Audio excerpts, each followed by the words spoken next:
শুভ সকাল বন্ধুরা, সবাই কেমন আছো? আশা করছি সবাই ভালো আছো। আর আমিও ভালো আছি। আর বুঝতেই পারছো আজকের দিনটা কি। আর আমার তরফ থেকে আমার পরিবারের সকল সদস্যকে জানাই হ্যাপি হোলি। আর এদিকে দেখো বাচ্চারা সবাই শুরু করে দিয়েছে হোলি খেলতে। এখন আমরা বড়রা স্টার্ট করিনি, কেননা এখনও অতটা লেট হয়নি। এখন টাইম মোটামুটি ওই 9:30 মতো। আর আমার এদিকে স্নান হয়ে গেছে, স্নান করে পুজো দিয়ে নিয়েছি।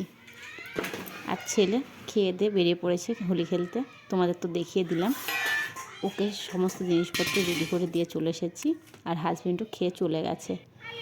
জানোই তো ওদের ডিউটি আছে, ওদের আর ছাড় নেই, চলে গেছে ডিউটিতে। আর তারপর আমিও ব্রেকফাস্টটা সেরে নিলাম। তারপর দেখো বেরিয়ে পড়েছি হোলি খেলতে সবাই মিলে। আর হোলিতে সত্যি কথা খুব এনজয় করেছি আমরা। তোমরা কেমন এনজয় করেছো অবশ্যই কমেন্ট করে জানিও। 10টা থেকে শুরু করেছিলাম, ওই মোটামুটি 12টা অবধি খেলেছি। 2 ঘন্টা খুব এনজয় করেছি। আর সত্যি কথা বলতে কী বলতো, আমাদের বাড়িতে বেশিরভাগ কী হয়, হোলিতে ওই ঘরের মধ্যে বসে থাকে, কেউ বার হতে চায় না, কিছু না। কারো আবার রং লাগালে এই নিয়ে ঝামেলা হয়। কিন্তু আমাদের এখানে ওই জিনিসটা খুবই ভালো, সবাই একসাথে বার হয়ে হোলি খেলা। আবার তোমার বেশ ভালো লাগে। হোলির 2 দিন আগে থেকে হোলির সমস্ত কিছু তৈরি চলে। যে যেমন পারে ঘরে মিষ্টি কিছু বানায়, বেশিরভাগ চেষ্টা করে গুজিয়া বানানোর। যে হোলিতে তোমার কী বলো তো, এখানে গুজিয়াটা বেশি চলে। আর এই দিদিকে রং লাগাতে এসেছে, দেখো দিদি গুঞ্জিয়া বানিয়েছে। আর ঘরে যাচ্ছে যাচ্ছেন, বললাম আজ না, চলো অন্যদিন হবে। আর ঘরে গেলে কী বলো তো, ভিতরটা নোংরা হয়ে যাবে। আর আমি গুঞ্জিয়াটা বানাইনি এবছর, মুরগি বানিয়েছিলাম আর নাড়ু করেছিলাম। যে গুঞ্জিয়াটা থাক, প্রচণ্ড খাটাখাটনি হয়ে যায়। আর আমার শরীরটাও ভালো না, ওই জন্য গুঞ্জিয়াটা এবছর ছেড়ে দিয়েছি। আর এখানে আমরা আমাদের বিল্ডিংয়ে সবাই আছি, আর সামনের বিল্ডিংয়ে শুধু দিদি একা আছে, আমাদের অন্য ইউনিটে। তা এই কজনে রঙটা মাখিয়ে প্রথমে একটু সেলফি তুলে নিলাম, তারপরে আবার পাশের বিল্ডিংয়ে চলে এসেছি এখানে সব হোলি খেলতে। তারপর আবার ওখান থেকে ওই সামনের দিকে ওই সাইডে চলে যাচ্ছি, যে চলো ওদিকে যাই, ওদিকে গিয়ে হোলি খেলে তারপর আবার পিছের সাইডে যাব। বেশ ঘুরে ঘুরে এখানে ভালো লাগে। আর কী বলো তো, বাড়িতে অতটা এনজয় হয় না, বাড়িতে যেহেতু কেউ নেই। কিন্তু বিয়ের পর 3 বছর আমরা খুব খেলেছি হোলি শ্বশুর বাড়িতে। ননদ ছিল, বিয়ে হয়নি, দেওর ননদ সবাই মিলে খুব খেলেছি। কিন্তু তারপর আর হয় না, সবার বিয়ে হয়ে গেছে, আপন আপন সংসার। এখন সংসার ছেড়ে আলাদা আলাদা সব বাড়ি হয়ে গেছে, আর হয় না। এক একজন এক এক দিকে সেটেল হয়ে গেছে, বাড়িতে থাকলেও হয় না। আগের 2 বছর ছিলাম বাড়িতে, কিন্তু কি বলো তো, ভালো লাগায়নি। কিন্তু এবছর এখানে আছি, বেশ ভালো লাগে এখানে। তারপর দেখো হোলি টোলি খেলে এখানে সব একজায়গায় হয়ে সব ড্যান্স করছে। তা আমাকে বলছে একটু ড্যান্স করো। তা আমি বলছি আমার সাথে হয় না গো, আমাদের বাড়িতে এত অনুষ্ঠান হয় কিন্তু কোনো কিছুতে হয় না, তোমরা ড্যান্স করো, আমি একটু ভিডিও করে নিই। তা ওরা ড্যান্স করছে। আর ওই সাইডের ওই দিদি বলছে চলো কোনোভাবে হাত পা নড়াও, ড্যান্স না হোক অন্তত একটু এক্সারসাইজ তো হয়ে যাবে। তাই নিয়ে সব হাসাহাসি করছিলাম। আর দেখো সবাই খুব এনজয় করছে, আর কেউ কেউ বসেও আছে।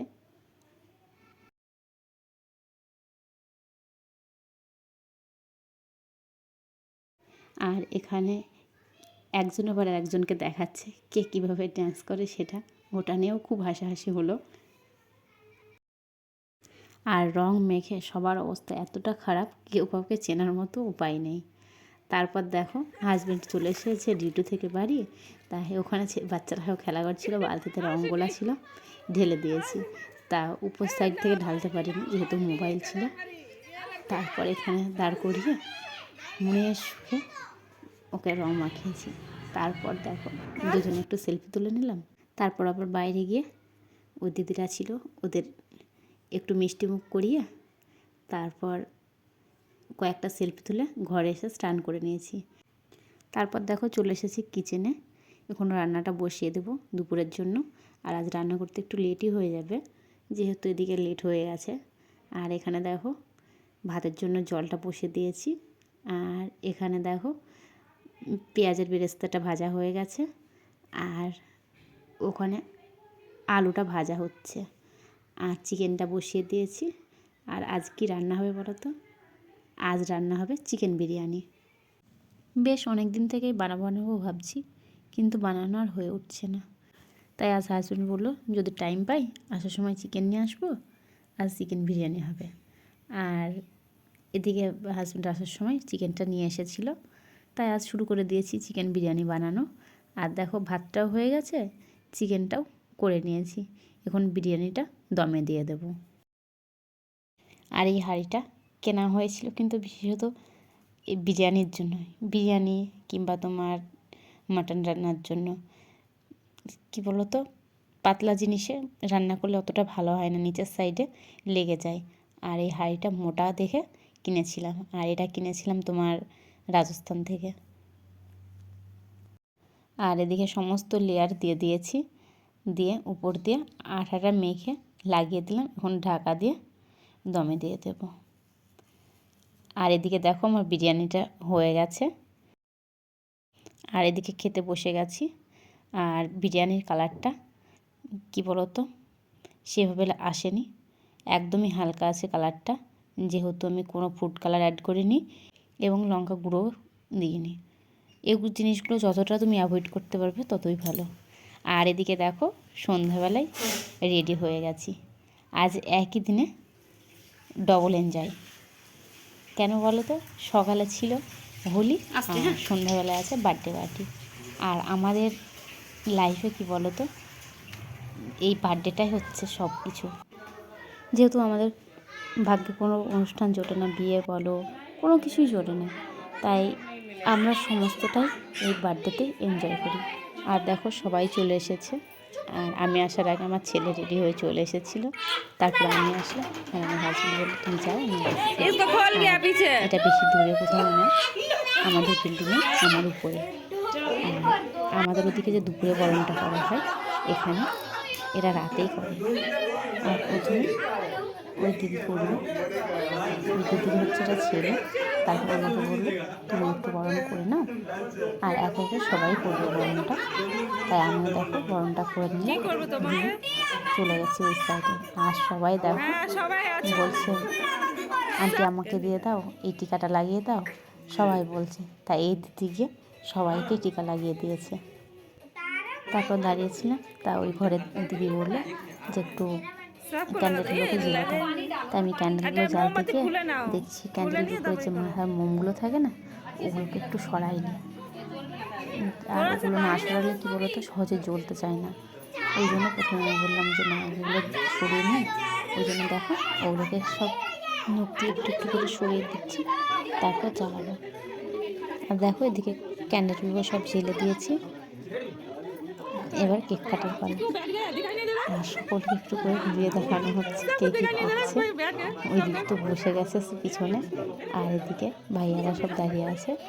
আর লোকজন বেশি বলেনি, অল্পই বলেছিল। বললো যে ছোটো করে করবো। ওই শুধু আমাদের বিল্ডিংয়ের যে 5 জন আছে আমরা, এই 5 জন আর 2 জন, টোটালে 7টা ফ্যামিলি নিয়ে হয়েছিল। এই ছিল। আর যে দুটো কেক কাটছে, এই কেক দুটো দিদির ঘরে বানিয়েছিল, একটা ভ্যানিলা ফ্লেভার আর একটা চকলেট ফ্লেভারের। আর কেকের টেস্ট সত্যি খুব ভালো হয়েছিল। আর এই দিদি কেকের কোর্সটা করেছে, আমি যেমন করিনি, কিন্তু দিদি করেছে। আর এখানে দেখো আমরা মেয়েরা মিলে সব চলে এসেছি প্লেট রেডি করতে। এখানে দেখো 2-3 জন বসে গেছে প্লেট সাজাতে। আর আমি উপরে বললাম প্রথমে আমি কোল্ড ড্রিঙ্কসগুলো আমি দিয়ে দিই, তোমরা ততক্ষণ প্লেট রেডি করো। তাই আমি কোল্ড ড্রিঙ্কসগুলো ঢেলে দিয়ে দিলাম। আর এদিকে দেখো তারপর প্লেটও সব দেওয়া হয়ে গেছে, সবাই খাচ্ছে। তারপর আমরা যে কয়েকজন রেডি করছিলাম, তারপর আমরা নিয়েও বসে যাব। আর এদিকে দেখো আমরাও বসে পড়েছি সব নিয়ে, যে যেখানে জায়গা পেয়েছে সে সেখানে বসে গেছে। আর দেখো প্লেটে ছিল কেক, বিস্কিট, চকলেট, কালো মিষ্টি, সিঙ্গাড়া, জিলাপি আর তোমার ভুজিয়া, আর সাথে ছিল কোল্ড ড্রিঙ্কস। আর এখানে কি বলো তো, রান্নাবান্নার ব্যবস্থা হয় না, এই টিপাটি এমনই চলে। তারপর খাওয়া দাওয়া করে অনেক সেলফি ফটো তুলে তারপর চলে এসেছি ঘরে। আর ঘরের অবস্থা দেখবে, দেখাচ্ছি তারা প্রচণ্ড খারাপ।